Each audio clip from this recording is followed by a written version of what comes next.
Booyah, and it's time for the Game Sports Podcast. It is your host, David McCaig Jr. The Game Sports Podcast is powered by 91N, that's 91 Network. Head on over to the 91N YouTube channel. Variety of podcasts on there to enjoy. If you're currently doing a podcast, you can reach out to 91networkssm@gmail.com to have your podcast aired.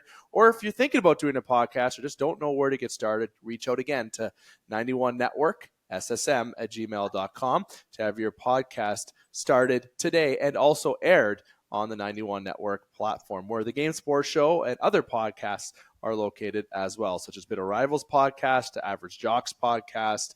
Lots of good content on there for you to check out. Again, 91 Network. Now, there's been a lot of recent episodes of the Game Sports Podcast that you can enjoy, a lot of recent clips, different interactions on social media.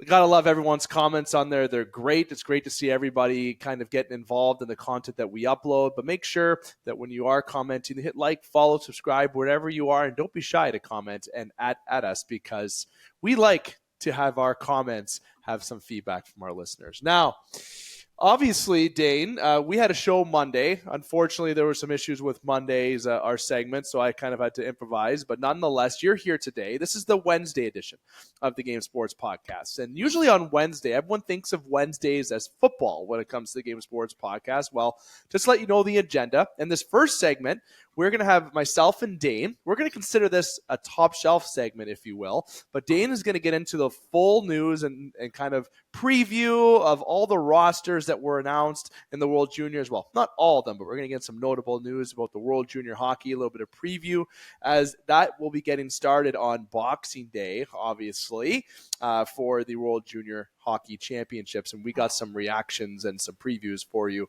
with the World Juniors. And then in the second segment, that's when you will have your football. You'll have myself, and we expect EJ to be on tonight, as well as Justin Heichel before we end the segment. So it's hockey and football tonight on the Game Sports Podcast. And it is considered the Wednesday edition, despite being uploaded on a Thursday. Let me remind you, so anyone doesn't criticize those dates that I've mentioned. Now, Dane, my friend, thanks for coming on tonight. Love talking hockey with you. Obviously, we talk a lot of things, but I think hockey's probably our sport that we talk about the most with each other, I would say. I would say that. Yeah, that and football, probably. I would say. One's an Oiler fan, one's a Leaf fan. If you can't guess, well, I don't know what to tell you. Just use your eyes for the surroundings if you're on the video side of things. And let me tell you, the Oiler fan's in a better mood this month than he was last month. Nonetheless, if you want to hear some Oiler reaction, I had to take solo on that last week, but I used all of Dane's comments pretty much. So I can't say I take credit for full of that segment last on Monday. Nonetheless, Dane, we got World Juniors to talk about. And rosters were uploaded, sure, if you saw them on social media, but were announced, per se. And obviously on Monday, I did touch on it briefly, but it was very, very straightforward, where I just said that some announcements, when rosters were announced, and kind of who was my favorite to go on. And on Monday, I did say that United States were my favorite. That's just an early spoiler here. But I want to give you the floor on reactions of the rosters that were announced, notables that everyone should know about, and just kind of a preview of the upcoming World Junior Championship. Yeah, I would say for sure this year, the United States look like the favorites. A bunch of high-end skill, lots of high-end first-round picks. They have that line that they had last year back together. That's going to be lethal with Gabe Perreault, Will Smith, and Ryan Leonard. Again, 23rd overall, and then a couple top 10 picks in the mix there as well. And then they also have Carter Gauthier up front as well that will man the second line center slot there. Defensively, not as strong. No high-end first-round picks, but obviously still a bunch of NHL draft picks and then guys coming up through the U.S. System there as well. So they're the favorites, in my opinion. I think a lot of so-called hockey experts would have a hard time disagreeing with that statement. But then we got Canada. Canada's, always going to be in the mix. Obviously, our team's not looking, I would say, quite as strong last year. We were definitely down a couple superstar players, Fantilli, Bedard, Superstars. a couple guys like that. So we might take a step back, maybe with the electric offense that we were throwing up last year. But still, good team. So we're in the mix. And then I think Sweden's probably the other team. They have 9 first overall picks on their team right now. So I'd be looking at those to be the top 3 for sure. And then Czechia and Finland, they're going to be in the mix too. Czechia's actually had a couple strong tournaments over the last couple of years. Finland, again, they're a feisty team. They always seem to do pretty well at the World Juniors, especially, in the last 10 years or so. I believe they have 3 gold medals in that time. But again, they don't have that kind of high-end, prospects and talent that maybe some of these other teams do. But I definitely foresee them being competitive, and you never know in the World Juniors. Upsets happen all the time, right? So we'll kind of see what happens with that. But top 3 is definitely Canada, U.S. and Sweden, and I would say by a mile, all those 3 teams. I think the gap between 3 and 4 is a little bit bigger than it's been in the last couple of years, but for whatever reason, when Finland plays Sweden, they have owned them the last couple of years. And Sweden, they went on that run when I don't think there's almost 40 games in a row or 40 games in a row they won in the round robin without losing, and they don't have much to show for it other than Mika Zibanejad's, overtime winner 100 years ago. So they tend to choke generally when it comes to the single game eliminations once they get past that round robin. But new team, new year, so we'll see how the Swedes pan out this year in the World Juniors. But should be a great tournament as always. Honestly, the big notable, and we kind of talk about this off air, but Cole Eiserman, I want to give a little kind of nod to, because if you guys look at and I mean you guys being the listeners, of course, the Cole Eiserman obviously, okay, is a top prospect in the United States system.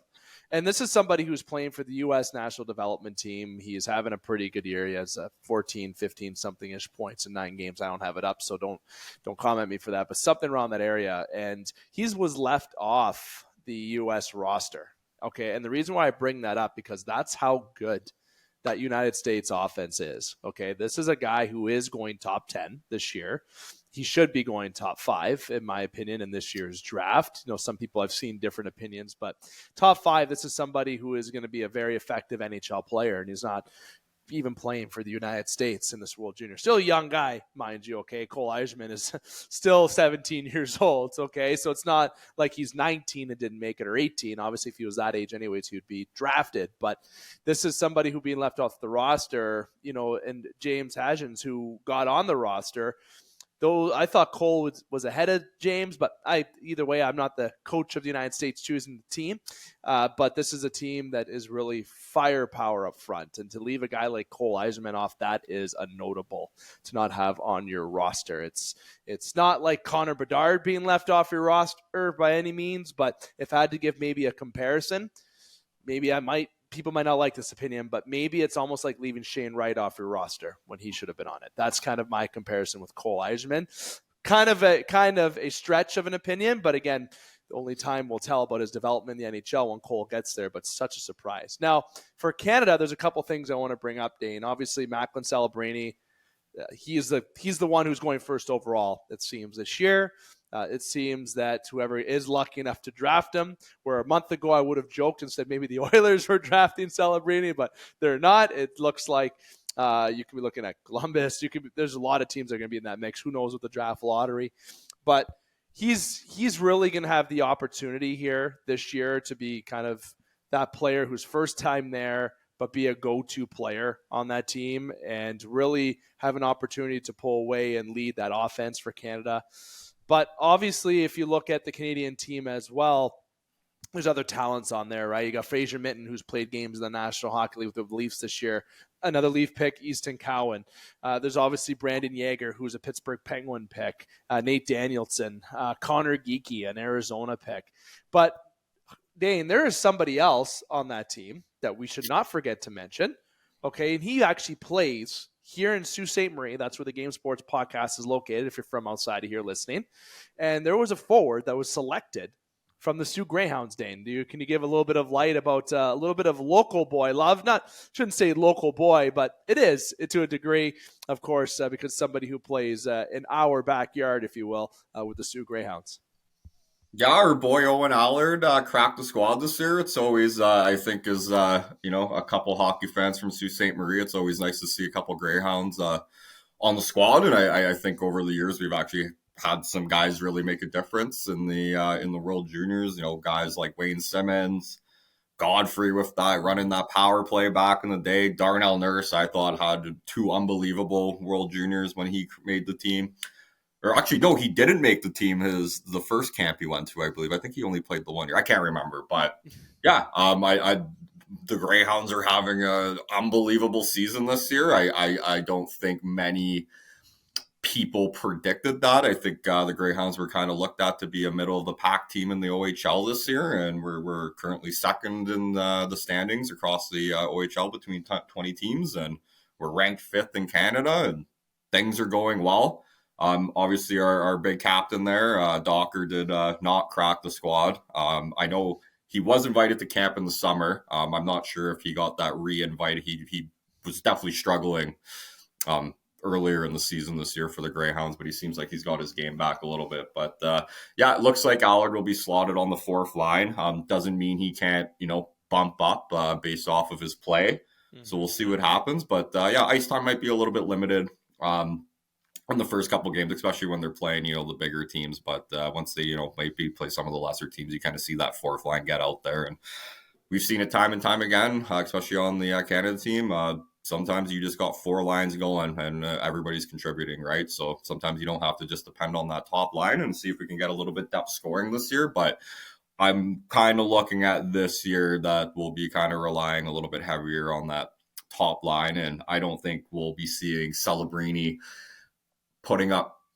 Connor Bedard-esque numbers like he did in the last World Juniors, but I think he'll definitely make an impact, and it'll be exciting. I haven't watched a whole lot of his games, so I'm pretty excited to see what he's all about and showcase his talents on obviously the biggest stage for junior hockey, and players that are either going to be draft eligible or waiting for their turn to get go to the NHL there. So yeah, like I said, Canada on paper not as strong as Team USA, and I think there's an argument to say potentially maybe on paper even weaker than the Swedish team this year too. So, but yeah, great for the Greyhounds. Great. It's exciting for us. Like I said, I love when we get a couple guys on the squad. It always makes it a little bit more enjoyable. Honestly, Macklin Celebrini, we, as Dane alluded to there, we don't get the luxury here in well, not even just Sault Ste. Marie or Ontario or Canada. You can watch almost any game you want online if you can stream it, find it, whatever it may be. But Celebrini is playing over with, obviously, in Boston. So you playing college hockey at his age and having over a point a game, that says enough right there about his play. And it's impressive, right? Someone like Owen Allard and other guys that are on the Team Canada, Easton Cowan, Fraser Mitten, he'd be obviously in the Western Hockey League, so it's a little bit different. But those are players that we have the opportunity to see. So if you're looking at Celebrini a lot, you're trying to catch college games here in Canada or highlights, there's not really a lot of live action that you can dive into unless you're following every minute of puck drop that he is playing in. So that's a good point you bring up, Dane, because there's going to be Canadians that, despite how big of hockey fans people may be, that might be they don't see a lot of Celebrini. And there are players that they do see. And again, going back to Owen Allard, he's an Ottawa boy. He's spent a couple years now with the Hounds. He has over a point a game there, just over a point a game. He's worked really hard. And this is a good opportunity for him to showcase himself and maybe put himself a little bit higher in the draft rankings when it comes to being drafted, right? He won't be a first rounder. I don't anticipate, maybe not even a second rounder in the NHL. Maybe, though, maybe that's where it starts for his observations, the second Lots round. of season left. You've seen time and time again, guys jump from third, maybe not third round picks to, especially maybe even the top 15, but definitely guys that, might not be looked at or noticed, for a little bit, and they maybe make a World Junior team, whether you're Canadian, American, Swedish, whatever, and you skyrocket up those draft rankings, right? So we'll see. I mean, I hope he has a great tournament. I would love nothing more to see than him representing a hound for sure. And I think Kyle Dubas is going to be the one watching him. We all know that he loves his Sault Ste. Marie Greyhounds and his Sioux talents. Yes, Pittsburgh, you're welcome. You could see a lot of Sioux players likely in your organization in the future. Nonetheless, Dane, the World Juniors, when it gets started, we are looking at a competitive tournament, 3-team heavy, you would say, obviously. But if you had to pick a winner today, you already know mine. Who is winning the World Juniors? Who is second? And who is third? I know you said your top 3. What is the placement of that 3? What is your early prediction, honestly? I think the times of Canada winning every year have been proven to be over. We've won the last 2. As a betting man and not using my heart to make this pick, I do like the U.S. to take it all this year. I just think they're offensively disgusting. Like their top 2 lines are going to kill teams this year, right? I think the thing is can they keep the puck out of the net as well? And again, anything can happen in those tournaments, right? Single elimination, one game, upsets happen all the time, so we'll see. But I like the U.S. and you know what? I'll throw Canada in the final with them. U.S. beating Canada in the final just because Sweden, for whatever reason, just can't figure it out after the round robin. And is this the team that finally, rises above that adversity and they go on a run? The talent's always been there. I mean, and there's been so many years where the Swedes have arguably been the best team going into the tournament. And they go 4-0 in that round robin and they either lose in the quarters or the semis. And it is what it is. So I'll go U.S. Canada, and I hate to pick the U.S. Believe me, this pains me to say this, but if I'm going to use my hockey IQ, it's hard to go against this very, very strong American team. I could not agree more. It actually pains me a little bit to say as well that the United States will be 1, Sweden 2, Canada 3. That hurts me even more to say. That is my order, speaking honestly. Now, everyone knows if you're new to this channel, new to this show, or people that aren't new, we are Canadians. Okay, we said it moments ago. We're from Sault Ste. Marie. So we obviously who we're going for, but speaking realistically, just the U.S. looks like an absolute wagon. Just saying, it's might be exciting to watch them. Okay, I might just be a little bit more excited to watch them this year, but who knows? Upsets can happen. We don't have any top 10 picks on our team right now that have been drafted. They have a couple. Couple too. They know what they're doing. Couple too. Now, Dane, this has been the World Juniors throughout. Now, this is the interesting thing about our podcast. We take 2 breaks a year. One of them is right before Christmas till the new year. The second one is the summer at the end of August till after Labor Day. Those are the breaks that we normally have been taking for the past 8 years since the show's been around, almost 8 years. And usually that means that we haven't really had any World Junior kind of news and updates and everything. However, we have something called active use on TikTok and social media now, which means that someone like Dane and I can jump on a 2-minute call and do an uploaded short about reactions of different games. We plan, and I plan, even though Dane and I haven't really fully connected on the schedule or plan of this yet, but when appropriate, we will have news for you throughout the holidays from when the World Juniors are up, some reaction on games or some big things that are happening or as it transitions to the semis, to the finals, etc. We will make sure we keep you in the loop of our feedback for a quick minute, 2 or 3 tops on our social platforms. So make sure you're hitting like, follow, and subscribe on all those because it will be on there. And Dane and I will have a lot of reactions, of course. And no, we will make sure not to bring up the Oilers or Leafs in those reactions. Nonetheless, Dane, I want to say thank you for coming on this first segment, taking the time to talk about the World Juniors. We'll have you on Monday as well. We'll come on. We do a little bit more World Junior chat up at that point. But in terms of in-depth game analysis and further analysis, won't be until likely the tournament starts, any short uploads or even after from when we returned from holidays. So thank you for taking the time to come on, my friend. It's fun. And this weekend's a special weekend for you. Let me remind listeners, Dane turns 32 years old. I just put his age on radio and broadcast. Not sure if It's I'm born the same year as you, buddy. Yeah, we're 32 years old. But Dane's turning 32. And, of course, we're going to have a little bit of celebratory action on Saturday. So if you're out and about and you see us and you're in Sault Ste. Marie, say hi. If you're not from the Soo or you're not going to see us out because you live outside the Soo, we don't blame you if you can't come here. So just maybe leave Dane a little comment below saying happy birthday. He would appreciate that. Okay? He would appreciate that. Dane, thanks for taking the time, man. It's always fun. Yeah, thanks for having me, Dave. And I'm hoping the Oilers can extend that winning streak to 9 tonight, and then maybe get a nice little birthday present on Saturday, and get that nice round number of 10 in a row, which would be lovely. So I'm pretty sure they haven't lost on my birthday in a very long time. Generally, they win, so it's got to take down Tampa tonight and keep the ball rolling. Listen, he's a happy Oiler fan. It's good to see happiness on this channel because I've been begging for a Leafs-Oilers Cup final since I was a little boy, and I would love to see it happen. I don't care what friendships it pains or what happens in it. It would be such good content for this show. It would be wild what would come out of those streams. Again, we're going to wrap up the first segment here before I go down a rabbit hole.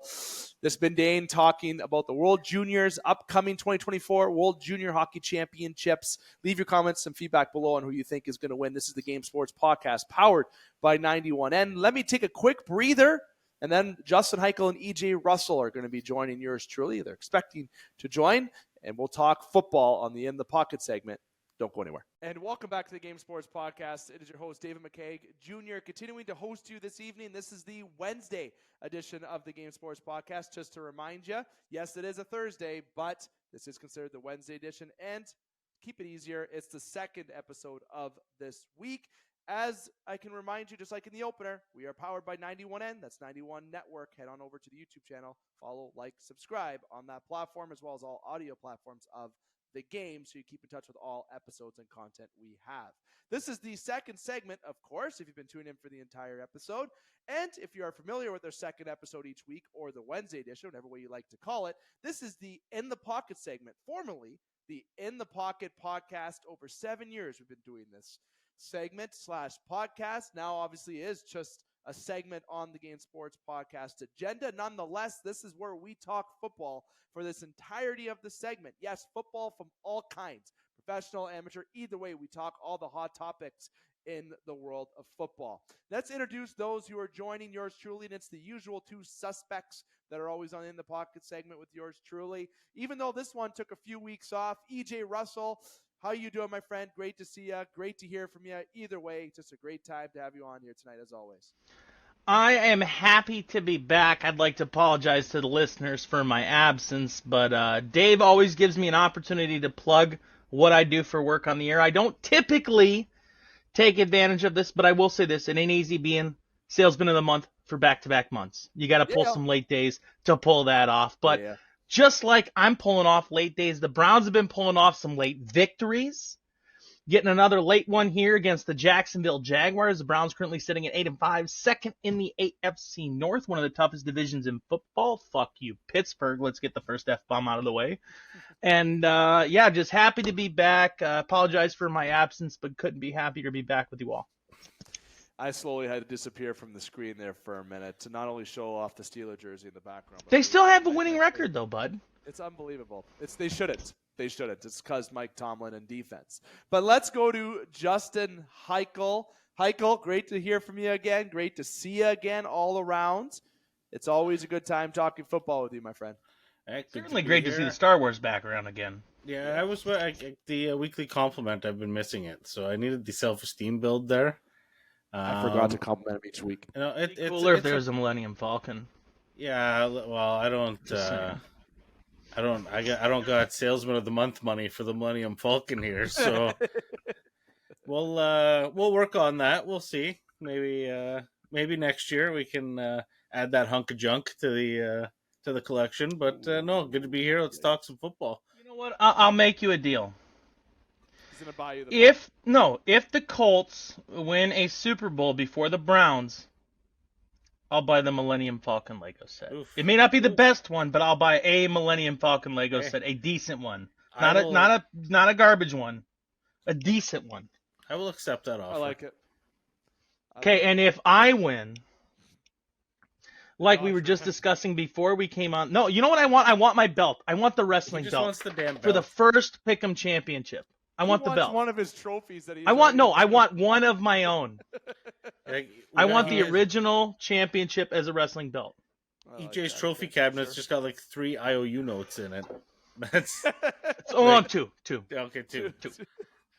But I'm saying I will accept one championship belt for myself. We'll call it a $90, $80, $90, $100 value, US or Canadian. I don't care. And you have to buy me that trophy for the original championship if I win this. A Millennium Falcon for a wrestling belt, I feel like is a fair trade. I'm gonna go get one of those WWE like title belts, the spinner one, but we'll just put EJ's face. Yes. In the No, not spinner a spinner belt. If it's a spinner belt, I swear to God, I will break the fucking Legos behind you. I don't want a spinner belt. It's got to be a legit. You can't mess with it belt. Come on. Deal. The Game I would Sports not break your Podcast, Legos.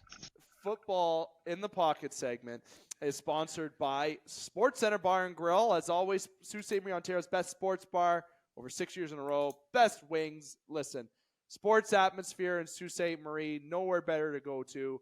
And I should emphasize Sault Ste. Marie, Ontario. But of course, here in the Twin Saults, no matter where you are coming through to the Sioux, whatever it may be, stop in at Sports Center. The original home of the Game Sports show at the time and the Game Sports podcast, of course, now. But stop on in there to enjoy a great sports atmosphere. And I'm going to get this out of the way before, too, and we can laugh about it after. I actually said at the opener, I didn't say Game Sports podcast, but the opener of the show, I said the Game Sports show. It's still in the heart, eh? It's still down there, and I did slip and say it once. We're not who we weren't because we got a different name. We're still the same idiots talking sports and enjoying the company of others. We are who you thought we were. Maybe. Depends on what day of the week. Ooh, the Denny Green. Now, good pull there, Hike. The In the Pocket segment is going to go through a few bits of news, and I'm actually going to start off with a little bit of local shout-out first, but we're going to give that local shout-out first. We're going to go into the NFL news. There's going to be a lot of things that myself, EJ, and Justin always go round table for that we have time to. Hopefully we can talk about Bill Belichick. I'm sure that's on the docket. Jim Harbaugh, as well as maybe Kansas City struggles, Lions struggles a little bit, whatever way you want to look at it. We're trying to get all the hot topics to you so you can enjoy them, as well as the pick'em. And then to end it, I am putting EJ on the spot in a 2-minute warning. He didn't know this, but I would plan to give him the 2-minute warning for maybe some college football that everybody loves to hear. Maybe. If not, he'll have other content to surprise you with before the wrap-up of the show. Now, the local content I want to give a shout-out for, because we talk all areas of sports. Now, if you're from the Sioux, Victoria, that's BC, just in case you're from the United States, I don't know where the Victoria is in BC, maybe you do. Listen, it doesn't matter where you're from. Let us know if you want us to give a shout-out to anything about your local city in terms of football or sports in general. But the Sioux Steelers, yes, that's a team in Sault Ste. Marie. There's obviously the SaberCats and the Sioux Steelers. The Sioux Steelers announced a very big signing. And dare I say, and I'm going to name the individual, his name is Nick. I was talking to him at my wife's Christmas party. They were guessing what the Sioux Steelers announcement was going to be. And along with about a dozen others, I always wanted to say it's definitely going to be Jordan Hoover. Jordan Hoover is a former CFL player, played with the Elks in the CFL. And the Sioux Steelers have signed him and committed to him this upcoming year. And that is a big get for the Sioux Steelers. Now, there is some background. I know a lot about Jordan in terms of family ties as well. He's a great kid. He is a very good football player, of course. There's been a lot of good football talent to come out of Sault Ste. Marie, but obviously Jordan did very well for himself playing in Edmonton. There was some issues with injuries that he had to battle in the CFL that kind of, well, let's just say, shortened his career in the CFL a little bit, but now he is back home and going to be playing with the Sioux Steelers, and that gives that roster an absolute boost from a character perspective, from a talent perspective. That's somebody who's going to put butts in seats as well. You bring somebody who you had in the CFL. Now, I know the American listeners are laughing, saying the NFL, CFL, nonetheless. EJ's not laughing, but the CFL is still There are a lot of good players that have come out of the CFL that have gone to the NFL. Yeah, true. And obviously, either way, very competitive football. And Jordan Hoover, yes, he's away from the CFL now joining the Sioux Steelers, but they're in a very competitive league. They play a lot of good teams in Southern Ontario. He's going to get a lot of football action. He's going to be a leader on that team, and it's a great ad for that football organization. There's been a lot of good positive news in Sault Ste. Marie for football, not just the Steelers signing Jordan Hoover, but also Sioux College. I announced just a week or so back that they're getting their football program, their sports programs are just going off. They're absolute fire. Things are looking up in terms of the collegiate side, school side, I should say, as well as the football side here in Sault Ste. Marie, and really keeping themselves together. So congratulations to the Steelers for signing Jordan Hoover to join the Steelers this upcoming season. And congratulations to Jordan for coming home to play. Certainly, hopefully, I can run into him on the field and say hi to him. Such a great individual off the field as well. Now, fellas, let's talk NFL. I wanted to get that logo out of the way as EJ's pup was in there. I saw that, EJ. I love it. Dogs catch my eye. Come here, babe. Everyone loves This is Dixie. Dixie. We love it. Love dogs. If I got my dog in here, he'd probably be too nervous and wouldn't know where to look. All right, get down, sweetie. Down, We please. all love Thank you. dogs. Fellas, the agenda that I wanted to start with, we like to go back and forth in a little bit of a round table. So I'm going to start with it first because just feel like it, I guess. It's a good transition. The point that I want to bring up first, right off the hop, because I think it makes sense, and it's going to be a part of the picture in the thumbnail, Bill Belichick. Bill Belichick, to a surprise, in my opinion, it will not be going back to New England. I'll tell you why it's a surprise. I feel like that would be, they say a parting ways, is I believe the words that were used, but I believe, or they're just not renewing him this year. Now I don't have the words up that I'm losing my train of thought because that's not my point. My point is I feel like Bill would have left on his own terms. You know what I mean? I feel like Bill is when you think of coaching in New England, it is him and Brady. Those were the face of that team for so many years. But Bill Belichick, he felt like maybe New England would be a bit more loyal and let him have his own decision. But he's going to be gone at the end of this year. So who wants the floor first with that topic? Let me like take both of this. Oh, this go one. ahead. Let me take this one.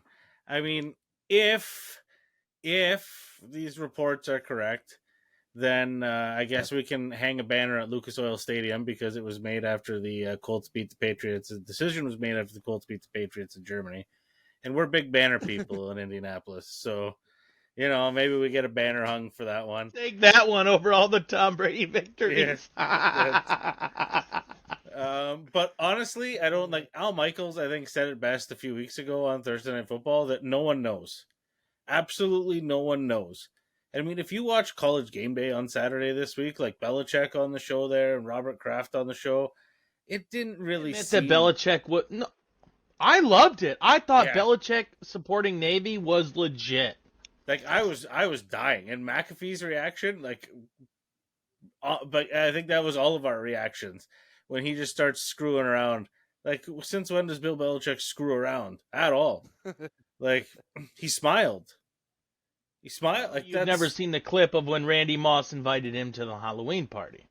Yeah, you know what? Yeah. Oh, But at the roller rink. And he dressed up as a pirate. He even participated more than most of the players. That's wild. Belichick has a sense of humor. I don't think that's it for him. I think this has been a masterclass tank this year. They have a Super Bowl caliber defense. I mean, honestly, every game they've been in this year has been like a fucking hockey score. Really. I mean, there's been a couple, but I mean, what, 6-0 against the Chargers? The Colts game was like 10-something. Like, the defense is decent. For Las Vegas. They're going to have the most cap space in the NFL next year. High pick. Like, you can draft a quarterback, surround him with absolutely whatever you want, and go from there. Like, I don't know. I don't think he's going out like that. Maybe I'm wrong. I've been wrong before. I've been wrong a lot. But I don't think he's going out like that. EJ. I've been waiting to talk about the Sith Lord Darth Vader himself, Bill Belichick. I thought he was Palpatine. He can be whatever evil lord you want to call him. The fact of the matter is there's one thing about Bill Belichick that will always and unequivocally be true. Nobody knows the game of football, the history of football, probably better on this planet than Bill Belichick. one of the things that I will always appreciate about Bill Belichick is he's always been a guy that goes back to his roots. That's why he went on and supported Navy during that broadcast. He put the Navy hat on. He was smiling. He was having a good time. Bill Belichick is not a man without humor. However, I don't think that there's anything to smile about in New England right now. And I think that the, 20 plus years of success, let's call it, roughly, under Bill Belichick, under Tom Brady, going to a Super Bowl every other year, that's not a realistic expectation. You did that and accomplished that. Let's not take anything away from anything that Bill Belichick has done. Need I remind you that he was the coach of the 1992, 93, 94, 95 Browns, who many of those teams were projected to win Super Bowls. His defensive coordinator on that team was a guy named, Nick Saban. Jim Schwartz was a gopher on that team. Eric Mangini was a gopher on that team.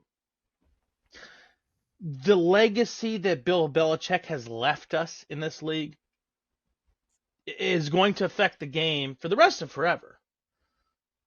And again, I take nothing away from anything he's done in New England. He has done a fantastic job and even put that team in places they weren't supposed to be after Brady left. He tried bringing in Cam Newton. Let's not take away from the fact that Bill Belichick tried something different. Okay? He tried to grow with the league. But you know what? That just didn't work. And I think it is time for him to step aside. And I don't think that he needs to go anywhere and prove anything. If he wanted to go anywhere and prove anything, I think the only place that he'd have to prove something would be the city of Cleveland. And the city of Cleveland is very happy with Kevin Stefanski right now. Or maybe he goes to the New York Jets, but they're happy with Robert Saleh. I think it's time for Belichick to walk away. I think this is the appropriate place for him to walk away, and I think it's the appropriate time in his career for him to walk away. I'll say flat out very quickly, I agree, EJ. I think it is time. Do I think the reports are true? And let me just tell you that ever since this Shohei Ohtani bullshit last week, that I don't believe any media anymore, especially that I hear and see. And it took that long. You were all idiots. Oh, Shohei's coming to Toronto. No, he's not. I tried to tell. Listen to me. Dave, upload the chat. Okay? I was the first one to say, it's not fucking happening. Shohei was not going to Toronto. No, it was as Connor But the would flight say, logs. The flight logs. But my point is, I think Bill is done. And that's He was a Jimmy John's. Literally, he's done. I think he's going to go out this way. It's unfortunate, but he's going to go out because he has such a legacy that he has. But, and it's a big but, if he does come back, what is my prediction? Sure, I'll entertain you. I'll make something interesting. Bills fire Sean McDermott. Can we play pretend? Bill Belichick goes to the Bills. Okay, you say Bills, hike. Yeah. Let's play pretend. Where's Belichick go after this? If he goes anywhere. Honestly, nowhere. He goes to become he's the curator of the Football Hall of Fame. He can go around and I'm saying you have to pick a team. Pretend he's going somewhere next year. Where does he go? You got to pick one. I have an interesting one I think you guys will enjoy. The Bears? Go first. Oh, the Bears? Oh. Ooh. I was going to say Minnesota. Oh. The Vikings. That'd be interesting. A team with some nice bones. Imagine the Giants. That would be great. The Bears haven't hit on anything with GM. I think the Jets would be funnier than the Giants, though. Yeah. It would be. Rodgers and Belichick. Unbelievable. Bears would be cool, though. Like, that'd be a cool place to see him land. They got a stocked cupboard of draft picks. Brady comes out of retirement to join him on the Bears. Not the craziest thing we've ever said. No. I mean, Brett Favre did wear a Vikings uniform. Yep. And the Jets. Brady's a minority and he showed pictures of his wiener. Yeah, that's true. Brady's probably not coming back. Yeah, but Oakland's probably looking for a coach. Can we admit I'm also a little surprised that the Davis family gave him anything? Where did he get his share from?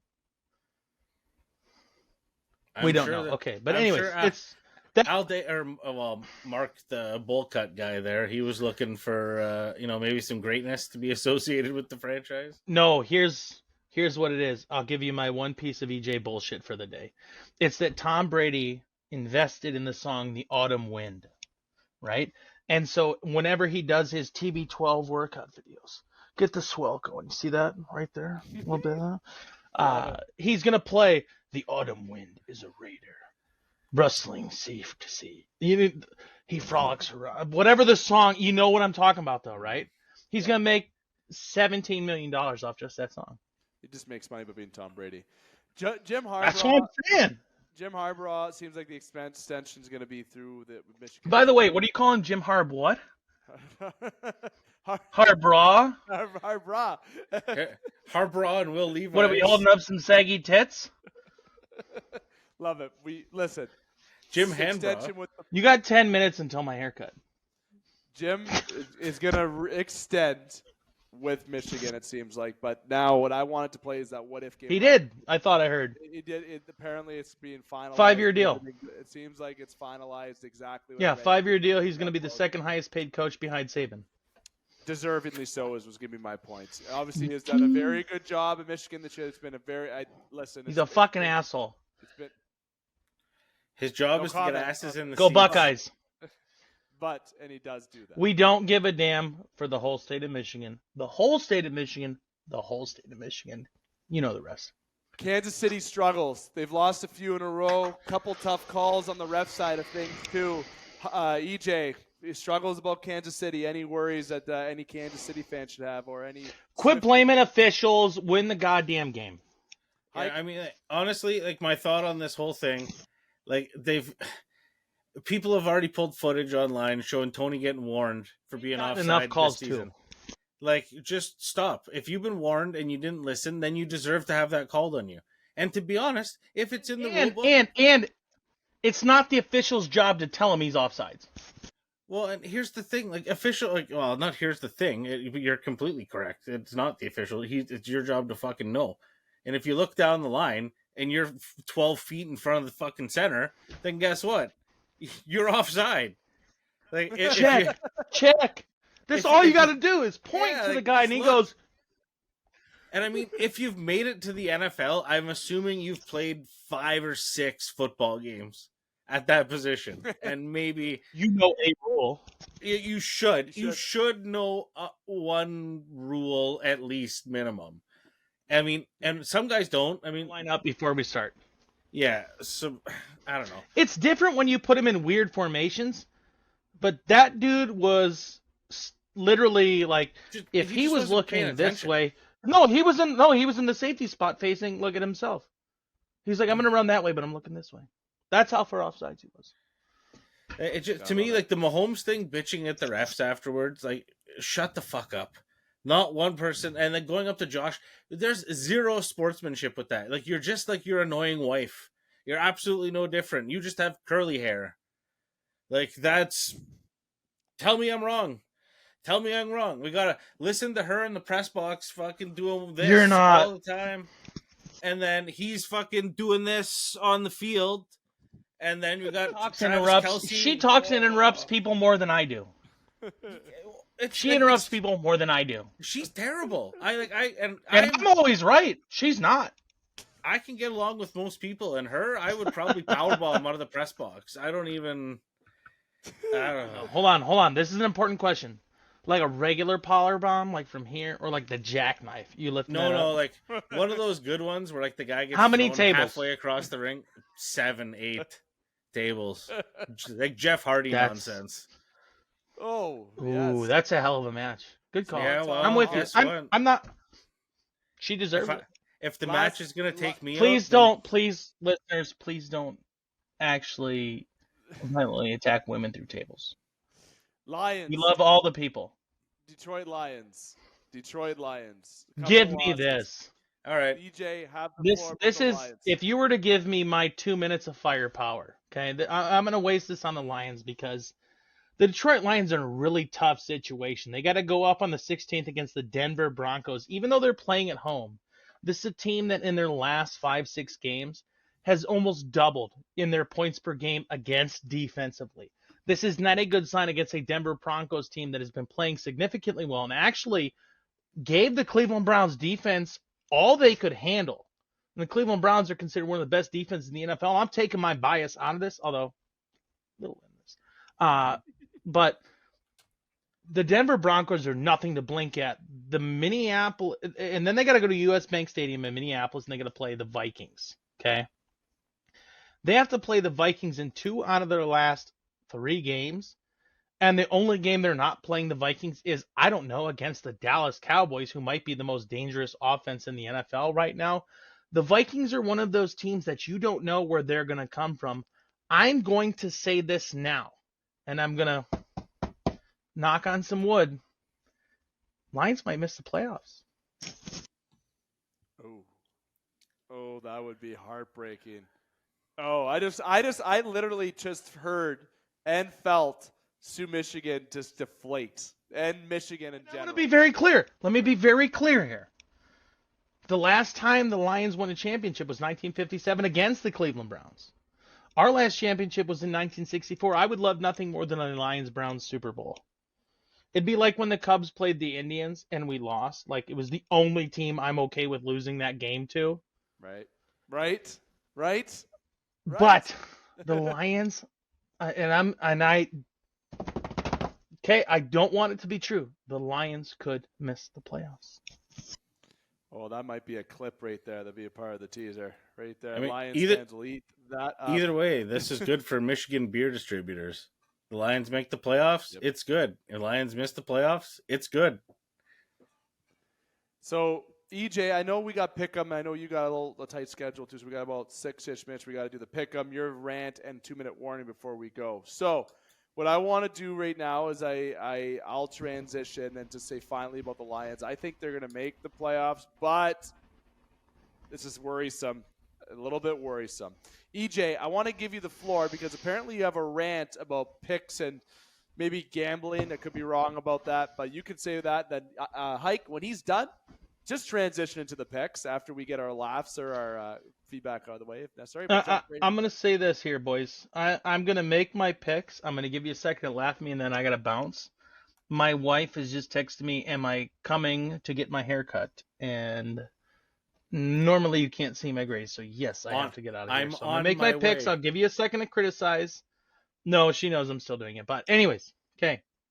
So hold on. Let's do Here's my rant. I got my rant still. Okay, we could do the rant, then the picks, then wrap up then. I got this. Like, let me rant. I'll make my picks. I'll bounce. You finish. Okay. Here's my rant. Last week has to have been the worst week in my career at making picks during the NFL 1 o'clock games. I literally hit only one of the 1 o'clock games. I'm normally 70% accurate. 1 out of 7 or 8 is pretty damn bad. So I figure, hey, when I have that bad of luck and I bet on my picks, they normally, like, any pick that I've ever bet on loses. So I lost all my picks. So I bet on a few. And guess what? I lost money doing that too. So why even try at this point? I'm going to make my picks dance away and give it to Hike because the Lord knows that nobody cares what I have to say right now. Nothing's going well. I hate this stupid fucking game. God bless the Cleveland Browns and God bless America. Here are my picks for the week. I got the Raiders against the Chargers, Bengals against the Vikings, Colts against the Steelers, Lions against the Broncos. However, that is the least confident pick that I have. If you're going to take the opposite of me, I think that's the way to go.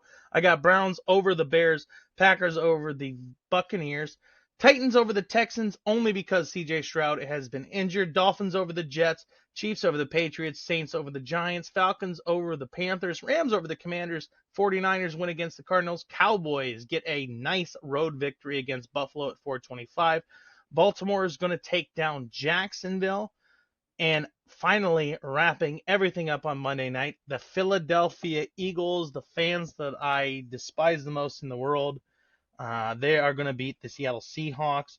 Eagles 27, Seahawks 17, Ravens 30, Jaguars 18. Most points this week. Dallas, least amount of points.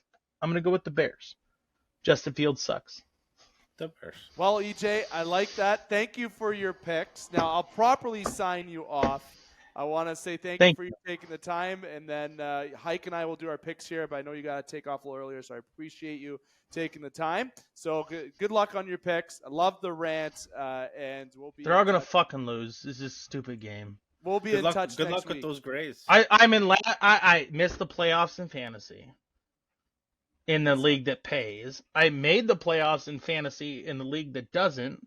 Only the losing that league, you got to pick their gamer tag for the next year. It's kind of funny. Yeah, things aren't going well, and Joe Flacco is my quarterback, so life's not perfect. If it makes you feel better, It's fucking weird rooting for him, dude. It's fucking weird. I'm sorry. Rooting for Joe Flacco is odd. I'm in first place in my league, and my 2 quarterbacks are Justin Herbert and CJ Stroud. So awesome. I hope you have a great week. Yeah, I hope you do too, EJ. Fuck me. It's great. Thank you both. Gentlemen, thank you so much for being here. I got to head out. I will see you. Well, EJ is now gone. The room gets a little bit quieter, if you will. There's a little chirp for EJ, but it's great having his energy back on after a few weeks hiatus. Good luck in your haircut there, EJ. It seems like you need it. Maybe trim the beard a little bit down too, you know. Good thing we don't have the Lou Lamorello rule here on the Game Sports Podcast. Hey, Hike? Just kidding. Just kidding. That's not a thing. But picks, I'm not going to go next because I can't go next. Hike didn't get a chance to state the standings because we didn't give him the opportunity and the usual thing. So let me remind you. Actually, you know what? No, I'm not going to remind you. Hike's going to tell you the standings once it gets to him. Okay? That's how we're going to do this. Going on the fly. My picks, Raiders over Chargers, Bengals over Vikings. Hike, get ready to roll out of your seat for this because I want to battle back here. I've picked the Colts over the Steelers this week. I thought you were taking the Steelers. I was going to say, don't do that. I'm picking the Colts over the Steelers because of standings to go for the dub and sports, I guess you should say IQ, but I am cheering for the Steelers, okay? I am a Steeler fan. I am cheering for the Steelers, but the Colts, I'm picking them in this game. Lions over Broncos, okay? I'm picking it this week. The Lions got to bounce back somehow, some way, or else they're just going to look like frauds, and I hope they're not for Lions fans' sake. Browns over the Bears, Packers over the Buccaneers. The Texans over the Titans. I didn't really want to, but I wanted that one. I think this is going to be that little upset, that little tricky game. I got the Dolphins over the Jets in a laugher, to be honest with you. The Chiefs over the Patriots, and I think the Chiefs are going to be very angry this week. The Giants over the Saints. Yep. Do I say DeVito? Hey, little DeVito and his agent are going to be on the sidelines. They're going to be winning football games and winning this week. Falcons over the Panthers. Rams over the Commanders. 49ers over the Cardinals. Cowboys over the Bills.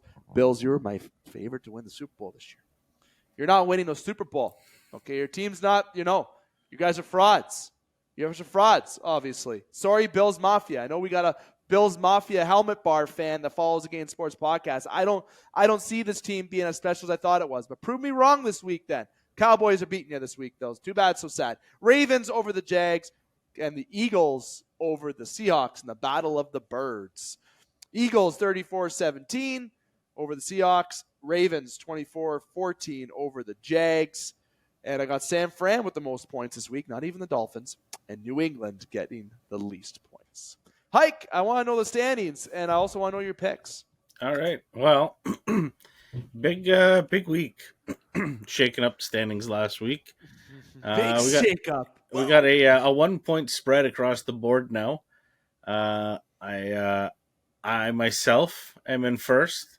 Yeah. All the way from third up to first with 128 points. EJ is in second, also with 128, so I've got a tiebreaker in there somewhere. And then Steelers Nation in third with 127 points. But EJ had a shit week last week, getting only 5 picks correct. Yikes. That's a bad one. That is a bad one. Although I matched that in week 5.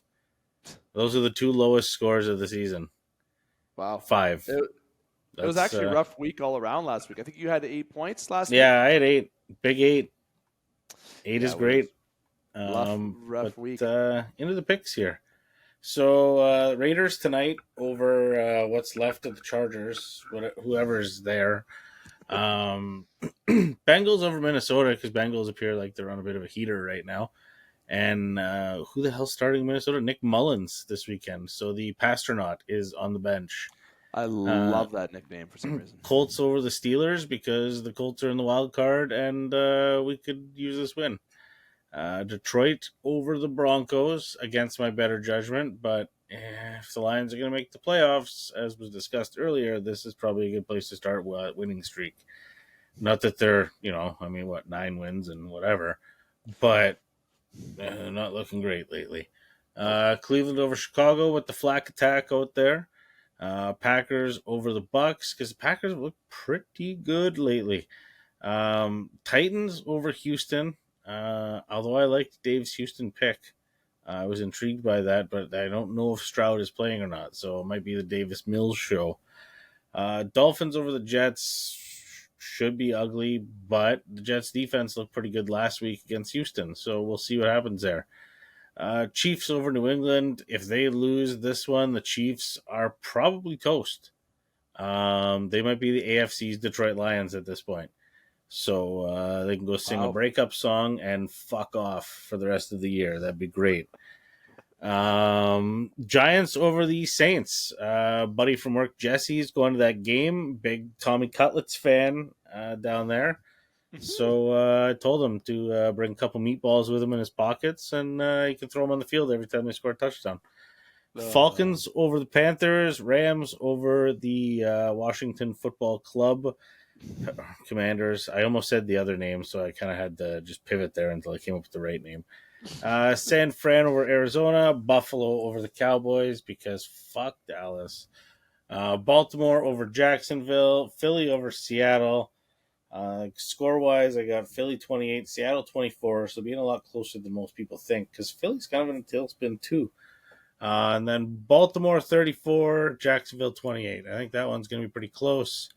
But Baltimore looks like the team to beat in the AFC right now, as far as I'm concerned. So, most points this week, Buffalo, fewest points this week. Keeping the seat warm, the Carolina Panthers right here. Carolina Panthers. You know what? Honestly, no. There's teams that just aren't good, and that's.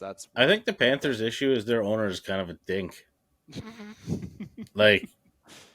Everyone, like, all the stories came out, and the Panthers wanted to draft, like, all the coaches wanted to draft Stroud, and the owner's like, no, I want this guy. I want this guy. And what a great decision. And then, you know what? I'd rather fire you all and pay you for the next 6 years to not work for my team. Yep. What a fucking donkey.